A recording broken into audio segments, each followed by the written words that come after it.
Good day, back with more breaking news. In just a few minutes, a huge test for SpaceX with the first test launch of its Starship rocket since the company went public.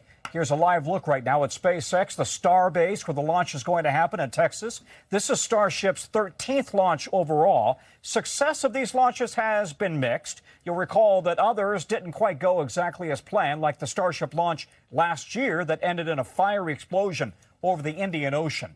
If all goes according to plan, though, this is the rocket that NASA plans to use to take astronauts back to the moon, maybe even to Mars.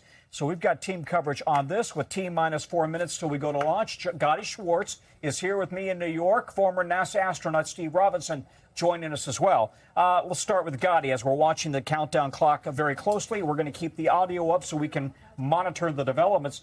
By the way, Gotti, this is on the 57th anniversary today, right now, for the Apollo 11 lunar lander. July 16th. There you go. But this is exciting because this is the 13th iteration, the 13th flight of Starship, the biggest rocket ever built, 400 feet tall.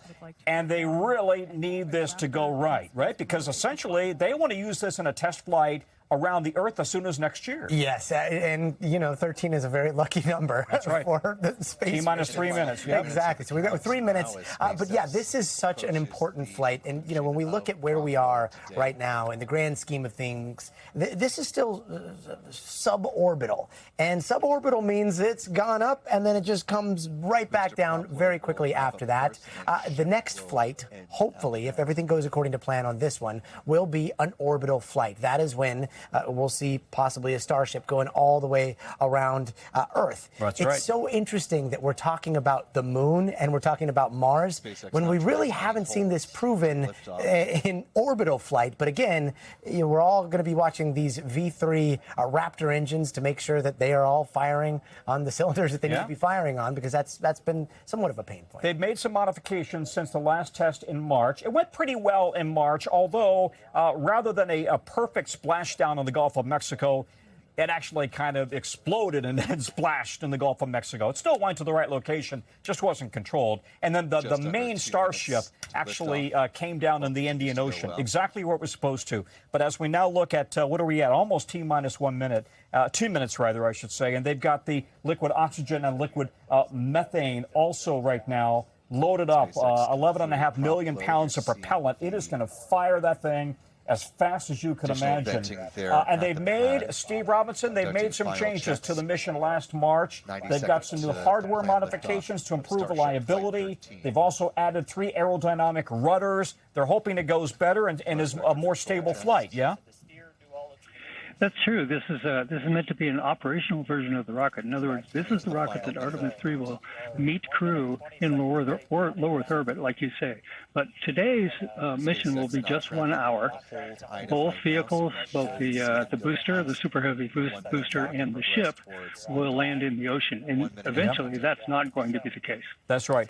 T-minus 1 minute. And let me just take 20 seconds with Gotti. Can we bring Gotti out on cam? I want to show Gotti explain why this is important. Because if this goes well, then ultimately they want to use this rocket to essentially create orbiting gas stations around the Earth to then go on to the moon. Oh, my gosh. So we have like 30 seconds. Let's just do it with this. I've been chugging this water. Hang on, Gotti. They're holding the count. Stand by. Yes, here we go. Holding the count at 1 minute. SpaceX working. By the way, we were pad checks. All looking good. The range is good. The weather is good. Back in motion. All right, here we go. And it's restarted again, Gotti. Sorry to interrupt you. But the bottom line is floating gas stations is what they want to put in orbit. As they're loading up the propellant. All right, so again, chugging these water bottles, let's pretend like one of these is Starship. When it escapes Earth's pesky gravity enough to get out of the atmosphere, it's got about this much propellant in it, right? So the bottle is pretty much empty. It can't go to the moon with this much. It needs to have a full tank. So they need to send like 10, possibly 12 more of these things to mate with the rocket. That's going to be wild. We've never seen that before. Okay, I'm interrupting you, buddy. Here we go. T-minus 30 seconds. Let's listen in. And here we go. In about 10, 9, 8, 7, 6, 5, 4, 3, 2, 1. Raptor engine ignition. And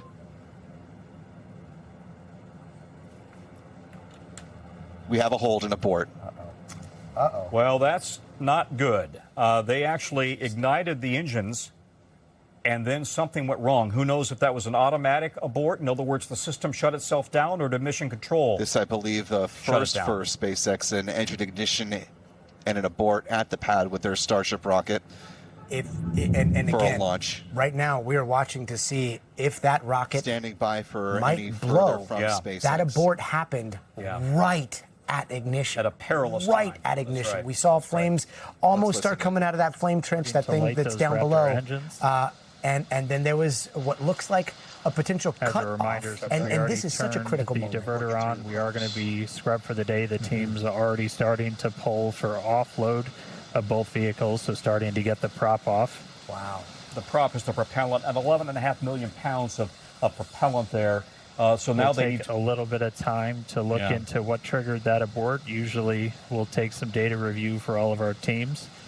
But they need to be very careful. On rocket half full. Startup of the booster. More than half full, buddy. But trying to be optimistic here about what we're seeing. That thing did not blow up. That's right. Number one, that thing did not blow up. There was flame at the bottom. There was a fully loaded rocket that is bigger than the Statue of Liberty, the biggest one that humans have ever built. Fully loaded, both of those things, with propellant, and we don't know what happened. It didn't explode. Right. And again, we don't know what's going to happen here. But what we're going to see, hopefully, is the unloading of that propellant safely. This is a contingency that they're going to have to plan for. Offloaded. We'll take some time, dig into what triggered that abort once the booster was igniting to launch. And then we'll figure out what our path forward is going to be. So again, if you're just jumping in, we're not going to be launching today. We got all the way down to startup. Triggered a hold on the booster, and that shut down the engines right as they were starting to ignite. So you're listening to the voice of SpaceX Mission Control, and I think the viewers and all of us might have seen this and thought, oh my goodness, don't tell me it's a repeat of the Blue Origin explosion that we had on the pad about 2 months ago or so, in which the entire rocket blew up. And that's why both of us thought, oh boy, but it's a completely different architecture, completely different rocket. This is SpaceX, that's Blue Origin, and Jeff Bezos. And by the way, they've made a lot of progress in recovering from that explosion already. NASA does need both SpaceX and Blue Origin to have success here, because NASA is banking on both companies to eventually get humans out of Earth orbit and to the moon, landing on the moon, and pie in the sky is someday going to Mars. Steve, what are your thoughts as you watch the fact that they aborted at the last, really not even the last second, we're well into the ignition and suddenly it stopped?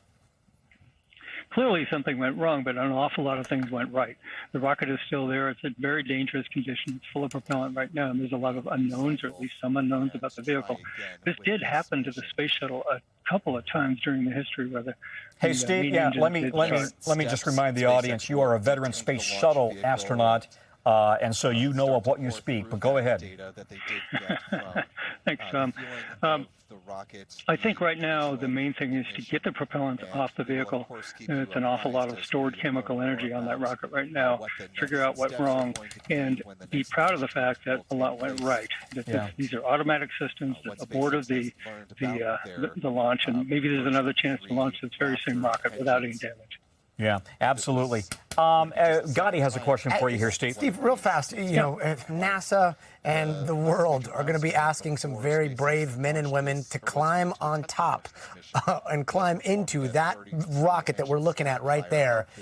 And some of them, they may not know that they're going to be selected, but they are watching this very closely. As an astronaut that may be watching this and knowing that you might be up in space on that thing at one point in the future, does this type of abort give you a little bit of comfort knowing that, okay, we could get up to the point of, you know, ignition and they can still stop things, or what are they watching for? Well, Gotti, 57 years ago today, I watched the Apollo 11 launch on TV, and I didn't know I was going to be on rockets launching myself so many years after that. But I would say that anybody who watched this today who knows something about rocket operations would say, okay, this is good. I'm currently heaving a sigh of relief here that we still see that rocket on the pad there. That gives me at least a little bit of confidence in the fact that I don't have any idea what really went wrong, and I don't think they do either yet. Yeah. Let me just make a point here. SpaceX, as you know, is now a public company. It debuted only a few weeks ago. It hit a high of $225, and it has been selling off ever since. And just now, it is really sliding in after-hours trading. It's down to only $135 or so, right? $131. So it's really continues to slide. There's been a theory all along that essentially SpaceX was overvalued in its initial public offering, and that Elon Musk can't possibly deliver on everything he's promising on. But people who bought the stock thought, well, he just may be able to deliver. And now there's two ways to look at this. We have a failure, yes, but the system worked because it stopped before we had a catastrophe. The thing about aborts, though, and it gets a little bit complicated when you look at the structure of what we're looking at, which has never been built before, and things like Artemis 2. If you remember Artemis 2, you've got those two boosters on the side, then you got the rocket, then you got that little pointy thing at the tippity top. That is a launch abort system, if I understand it correctly. And Steve, feel free, please correct me on all these things. But that really pulls the capsule away and the astronauts away if something goes wrong. Starship doesn't have that kind of system, and that's always been somewhat of a concern, right? I'm Will Robinson-Smith. That's right, and the space shuttle never had that kind of system either. But thank goodness Artemis does. This one doesn't. Although the Starship itself is meant to be kind of the abort vehicle. We're going to watch it closely as this continues out of Texas Live. Gotti, thank you. Steve Robinson, thank you. I'm Tom Costello. This is Breaking News on NBC News Now. We're coming right back. We thank you for watching, and remember, stay updated on breaking news and top stories on the NBC News app or watch live on our YouTube channel.